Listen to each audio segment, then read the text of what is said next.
समस्त मध्य प्रदेश में विधानसभा चुनाव की तैयारियां लगभग पूरी हो चुकी हैं। समय बहुत कम बचा है। भारतीय जनता पार्टी और कांग्रेस दोनों ही पार्टियों ने अपनी अपनी तैयारी शुरू कर दी है।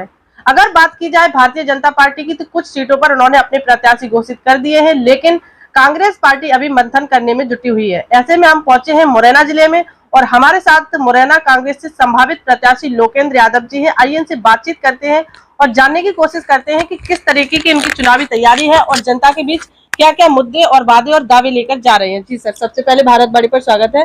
क्या तैयारी है आपकी? बहुत धन्यवाद, आप सब लोग, मैं सबका स्वागत करता हूँ। जी जी, क्या तैयारी है आपकी चुनाव को लेकर और किन दावों और वादों के साथ जनता के बीच? मैडम, हमारी तैयारी जो है, अब कोई नई तैयारी नहीं है।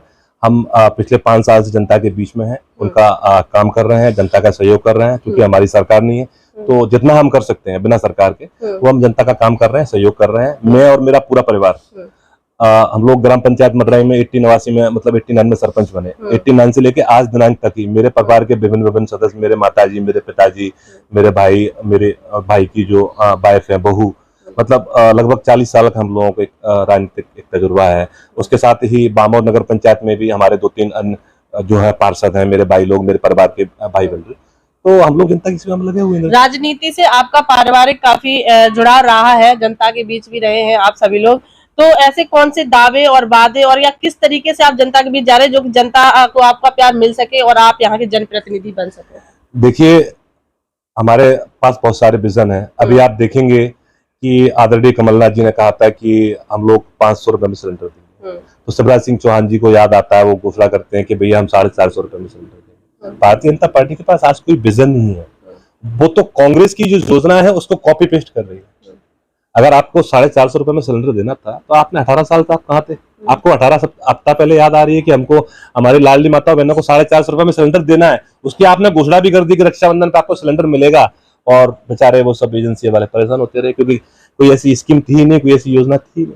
भारतीय जनता पार्टी लगातार गैस सिलेंडर और लाडली बहना योजना के तहत महिलाओं के खाते में पैसे भी डाल रही है। तो क्या लग रहा है, उससे कितना कांग्रेस को कितना नुकसान होने वाला है, या भाजपा क्या वोट लुभाने के पर्पज से ये सब करे, या कितना फायदा भाजपा को होने वाला? देखिए, ये तो सब जानते ही हैं कि अगर शिवराज मामा की मंशा ऐसी होती कि हमारी जो लाडली माता बहना है, उनको अगर हमें पैसा देना होता तो वो 18 साल पहले करते। अभी तो सब समझ में आ रहा है, चुनावी जुमले हैं।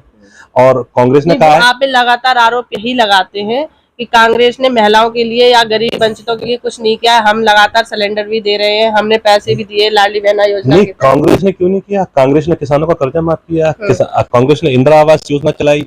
जो लोग योजनाओं को नाम बदलने में माहिर हैं, आप जानते ही हैं, शहरों के नाम बदलने में माहिर हैं। आज आप देखेंगे इंडिया एयरलाइंस के बारे में बात चल रही है। आप बताइए मुझे, जिस दिन हमारा देश आजाद हुआ, उस दिन संविधान बनाने वाले कौन लोग थे? उसमें तो भारतीय जनता पार्टी के नेता श्यामा प्रसाद मुखर्जी भी थे, जिसको भारतीय जनता पार्टी पूछती है और मानती है। आज उनको इंडिया शब्द से नफरत हो गई है, जबकि आज से 60 साल 70 साल पहले तक किसी को इंडिया शब्द से नफरत नहीं थी। भारतीय जनता पार्टी का काम है राजनीति करना। इंडिया और भारत में मुझे तो नहीं लगता कोई अंतर हो। नहीं, अगर जैसे असल मुद्दे हैं जो आपके सामान्य मुद्दे होते हैं जमीन से जुड़े हुए, जैसे रोजगार हुआ आपका, शिक्षा हुई, स्वास्थ्य हुई, तो इसको लेकर मुरैना की क्या स्थिति है और क्या आपने सोचा अगर कोई समस्या है तो आपके लिए, आपका उसके लिए सबसे पहला कदम क्या रहेगा? देखिए, ऐसा है कि अभी आप मुरैना की स्थिति देखेंगे तो मुरैना नगर निगम की जो सड़कें हैं वो उखड़ी पड़ी, गंदगी के अंबार और ढेर लगे हुए हैं, और रोजगार के नाम पे सारे जो उद्योग और व्यापार थे वो सब बंद पड़े हुए हैं। अगर हमारी सरकार आएगी तो मैं आपके माध्यम से जनता को विश्वास और भरोसा दिलाता हूँ कि युवाओं के लिए हम रोजगार के नए आयाम पैदा करेंगे। जो हमारी इंडस्ट्रीज एरिया बंद पड़ी हुई हैं उनको हम पुनः चालू करेंगे। महिलाओं के लिए हमने नारी सम्मान योजना की घोषणा की है, हम प्रतिमा महिलाओं को नारी सम्मान योजना देंगे। किसानों का कर्जा माफ करेंगे, 100 यूनिट बिजली माफ करेंगे, 200 यूनिट बिजली हाफ करेंगे। उसके अलावा जो हमारा किसानों का 5 हॉर्स पावर तक का जो पंप है, नलकूप जिसे बोलते हैं, उसके भी हम बिजली के बिल माफ करेंगे। आप युवा हैं, युवाओं को आपसे काफी उम्मीद रहेंगी। अगर युवाओं का और सभी का आपको प्यार मिलता है और आप यहाँ से विधायक बनते हैं तो युवाओं को क्या देंगे गिफ्ट में?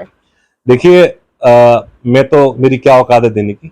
एक जनप्रतिनिधि एक माध्यम होता है जनता के लिए उनकी सेवा करने का। तो मैं आपके चैनल से ये विश्वास और भरोसा दिलाता हूँ कि अगर मुझे कांग्रेस पार्टी ने मौका दिया और मुझे यहाँ की जनता ने मौका दिया और मुझे विधायक बनाया, तो मुरैना विधानसभा के अंदर कोई बेरोजगार नहीं रहेगा। इस चीज की मैं गारंटी आपके माध्यम से देता हूँ। समस्त मध्य प्रदेश में अगर कांग्रेस की बात की जाए तो किस स्थिति में है और किस तरीके से चुनाव वो लड़ने जा रहे हैं, या कौन सा असल मुद्दा है जिस पर वो चुनाव लड़ेंगे? देखिए, मुद्दे बहुत हैं। बेरोजगारी बहुत बड़ा मुद्दा है, भ्रष्टाचार बहुत बड़ा मुद्दा है, नौकरियां नहीं मिल रही हैं, 18 साल से सरकार है। कई सारे युवा ऐसे हैं जो 18 साल पहले 18 साल के थे, अब वो 35-36 साल के हो गए। शादियां नहीं हो रही है, लोग रोजगार नहीं है, व्यापार नहीं है, नौकरी नहीं है, क्या करेंगे? क्या लग रहा है 18 साल से लगातार भारतीय जनता पार्टी अपनी सरकार बना रही है, तो इस बार क्या आपके सामने कोई चुनौती है या फिर जनता ने मूड बनाया कि सरकार बदलेगी? नहीं, चुनौती तो हमारे सामने 2018 में भी नहीं थी, हमने सरकार बनाई थी, लेकिन आप जानते हैं वोट की चुनी हुई सरकार को नोट से गिरा दिया। क्या लग रहा है सिंधिया जी ने अपना दल बदल दिया है तो कितना नुकसान होने वाला है कांग्रेस को या भारतीय जनता पार्टी को? देखिए, कांग्रेस का बहुत बड़ा परिवार है और सिंधिया जी के जाने से मुझे तो नहीं लगता कि कांग्रेस में कोई फर्क पड़ने वाला है। आप देखिए, 34 सीटों में से ग्वालियर चंबल संभाग का जो 34 सीट है, उस 34 सीटों में से 28 से 30 सीट कांग्रेस की आने वाली है डिवीजन में, पूरे में, संभाग में। और समस्त मध्य प्रदेश की अगर बात की जाए तो कहाँ 180 प्लस। जैसा कि ये हमारे साथ थे मुरैना से कांग्रेस के संभावित प्रत्याशी लोकेंद्र यादव जी, जिन्होंने मुझसे कई विभिन्न पहलुओं पर और जो असल मुद्दे हैं रोजगार, शिक्षा, स्वास्थ्य पर अहम चर्चा की। मुरैना से भारतवाणी के लिए वंदना यादव की रिपोर्ट।